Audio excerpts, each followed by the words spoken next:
지금까지의 언행이 갑자기 바뀌어 표범처럼 사납게 변하는 것을 표변이라고 합니다. 순한 양처럼 온순하기만 하던 사람이 이해관계에 부닥치면 갑자기 조폭처럼 변하는 경우를 말합니다. 인간관계에서 표변하는 사람을 만나는 것은 아주 흔한 일입니다.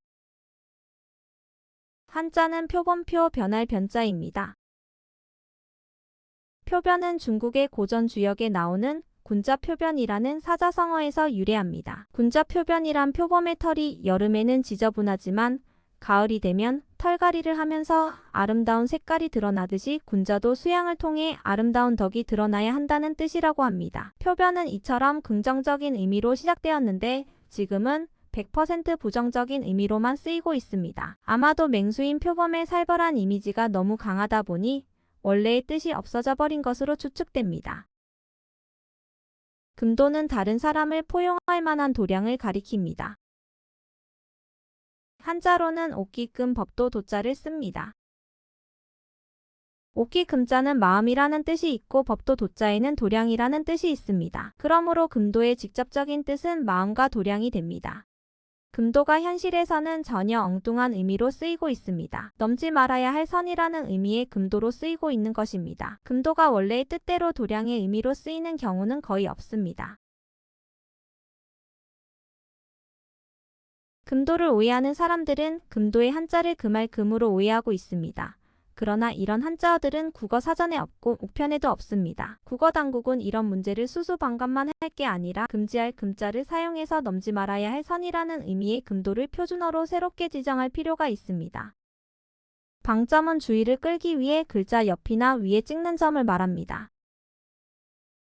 한자는 겹방 점점자입니다. 옆에 찍는 점이라는 뜻입니다. 방점은 통상 방점을 찍다라는 관용어의 형태로 쓰입니다. 이 표현은 일본에서 통째로 도입된 것입니다. 방점을 찍다는 관심을 집중하다는 의미입니다. 그런데 시중에서는 엉뚱한 뜻으로도 통용되고 있습니다. 마침표를 찍다, 종지부를 찍다라는 뜻으로도 쓰이고 있는 겁니다. 물론 흥미를 끌다라는 뜻으로도 쓰이며 혼용되고 있는 실정입니다.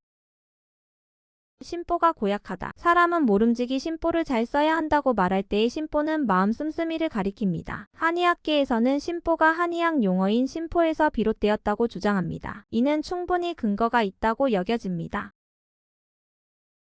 마음심 살포심포는 심장을 둘러싸고 있는 일종의 보호막입니다. 심포는 가상의 장기입니다. 가상이라고 해서 없는 것이 아닙니다. 실제합니다. 우주의 근본 물질이라고 불리는 기로 둘러싸인 일종의 기막이기 때문에 눈으로는 보이지 않습니다. 이 심포는 단순한 보호막이 아니라 심장과 중요한 파트너십을 가지면서 마음을 총괄하는 심장과 대동소이한 역할을 하고 있다고 추측됩니다. 심장 대신 심포를 쓰는 경우가 적지 않은 것만 봐도 이를 알 수 있습니다. 한의학에서는 심포의 중요성 때문에 가상의 장기임에도 실제하는 장기 중의 하나로 인정하고 치료에 임하고 있습니다. 노비의 한자는 종, 로, 계집종, 비자입니다. 로는 남자종을 뜻하고 비는 여자종을 뜻합니다. 노비는 사내종과 계집종을 아우르는 말입니다. 노비는 조선시대와 뗄래야 뗄 수 없는 한자어입니다. 조선시대의 노비를 연구한 학자에 따르면 조선시대는 양인들보다 노비의 숫자가 더 많았다고 합니다. 노비는 인간이 아니고 물건 취급을 받았습니다.